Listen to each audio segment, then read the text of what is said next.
Okay, let's talk Will Smith. He's back in the news again today. He's got a new movie out, so he's got to get out there and promote it. And of course, people are asking him about the slap seen and heard around the world.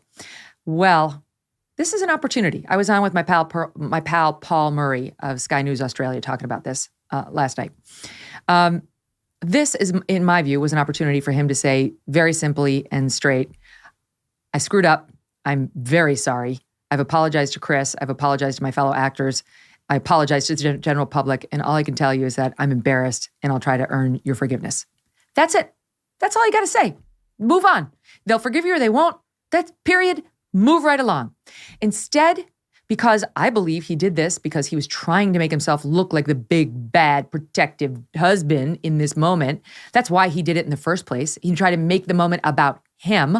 When Chris Rock said something about Jada Smith and her hair, her head, he tried to make it about himself in the first place. And true to that instinct, he does it again on his apology tour. Would you listen to this? I guess what I would say, you just never know what somebody's going through. It's like I understood the idea where they say hurt people. Yeah. You know, it was a lot of things. It was the little boy that watched his father beat up his mother. You know, it's you know, all of that just bubbled up. Yeah. In that moment. You know, that's not who I want to be. I think that was one of the big things for me over this last couple of months, you know, that I had to forgive myself for being human, you know? And it's God. like, trust me, there's nobody that hates the fact that I'm human more than me. Yeah. Yeah, that's not it. No. That's not it. That is not it. You guys are in the business of devising professional political candidates who screw up all the time. Is this how it sounds? Hurt people. You didn't know what I was going through. I had childhood trauma. And really my biggest challenge over the past months has been figuring out how to forgive myself. I'm working on forgiving. Oh my God, the narcissism. Back to the narcissism. Right. Yeah. I, me. That's all he said. The only thing I heard was him referring to himself. I mean, the entire thing was just about him. The narcissism in our society is just to the 11th level right now. You know, and I would start with some sympathy towards the angle he started down, which is, you know, I don't know if it has any authenticity or not, but trying to describe events that led to that moment where you clearly lost your mind is probably not the worst thing in the world, but it doesn't stop when you're a kid, right? I mean, look, I think Will Smith, unlike almost anybody walking the planet, has been famous since he was a child, right? And I think all of that has surrounded his brain in a way, like you said, with narcissism and everything else, where he thinks that you can just kind of walk away with these things and not really explain it whatsoever. You can't, right? I mean, that's a show that families watch, which, you know, the message to people that you can walk up and slap somebody for saying something is obviously wrong. I think an apology to people who are watching, apology to the message it sent, all that stuff would have been appropriate there. Unfortunately, he was basically trying to build insulation for himself. Right. Yeah, it was all about his process and his journey to forgive himself. Just absolutely incredible. You know, and to talk about, you know, his background and seeing, you know, violence and like, what about the kids who were watching you do it? Like, what about your own kids seeing you do that? And they think that's appropriate now because you won't apologize for it. Like, he's not responsible. And his son tweeted out kudos to him after it happened. Yeah. Remember, his son tweeted out, like, that's the way it goes. And can't remember what the tweet was, but he celebrated it. So I'm sick of these Hollywood people thinking we give a damn about their childhood traumas when they behave badly. Just say you're sorry, and people either will forgive or they won't.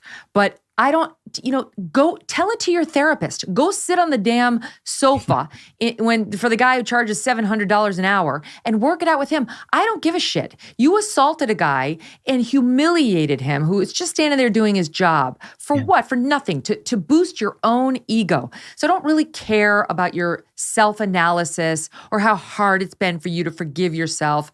I just want you to be humble. And on top of that, let's not forget, he's back on television promoting a movie in which he's going to be paid millions of more dollars. Right. Like, how is this apology tour actually we're supposed to feel bad for you? He reserved it for a moment and he could capitalize on it. Right. And also, is there no mention? I didn't see the interview. All I know is what has been reported, but is there no like apology to Chris Rock here? What's the one guy I feel like maybe should be addressed? I don't know. In the past, he has apologized to Chris Rock, and he's been banned from attending the Oscars, Will Smith, for the next 10 years. But I mean, who cares? Like, fine, I don't care. If people want to go see Will Smith in a movie, more power to you. I like, whatever. That's up to the audience and whatever. But what I object to is this Hollywood elitist multimillionaire. Like, you can see the light bulb over his head like, oh, I'm human? Oh, you mean I'm not this mega god that everybody's been telling me I am for all these years because I can memorize sentences and string them together in front of a camera? No, you're not. You're no better than anybody else. In fact, you appear to be quite worse than a lot of the people who are out there digging ditches every day and driving buses every day. And despite the fact that they've had a shit ton of childhood trauma, don't go around abusing other people. That's right. That's right. No, I think that's the main point. And look, I'm a little different than most in that I like my rock stars and my movie stars. I like everybody a little screwed up, right? I mean, I like my lead singer in my band. I want him to have like issues, right? I think that's part of the creative process. I love that. But I don't then want to take their point of view on like politics or world events or how to raise kids, all the things that Will Smith and his sort of promotion have done over the years, which is just sort of lionize this guy's character and make him something that, you know, we ought to try to emulate. Well, that's obviously not the case here, but when that's been done over the course of 20 years, now you do have a apology that is necessary to everyone. All right, I got to tell you about Kamikoto knives. These knives are made with high-quality Japanese steel using traditional techniques. Each knife is individually inspected and comes with a lifetime guarantee. They come in a beautiful, heavy-duty ash wood box, and it makes sure that the knife is stored safely. It also makes Kamikoto a great gift because of the wooden box the knives are presented in. The whole thing is lovely. And who doesn't want great knives, right? How many times you're like, this doesn't work, I don't like this one, but like even at my level of cooking, this is important to have. Because of their single bevel edge, Kamikoto knives can achieve an unbelievably sharp edge that you just cannot get with other knives. They can cut through your ribeye like butter. You can maintain the edge of your blades with one of Kamikoto's sharpening whetstones. Kamikoto knives are used by several chefs working at Michelin star restaurants. Kamikoto is running a massive Black Friday sale still right now. It's still going. And they're offering my viewers an extra $50 off any purchase with discount code MEGYN. Go to kamikoto.com/Megyn. That's KAMIKOTO. KAMIKOTO.com/Megyn now. Hey, thanks so much for watching. If you like what you just saw, hit the subscribe button for more clips and full episodes.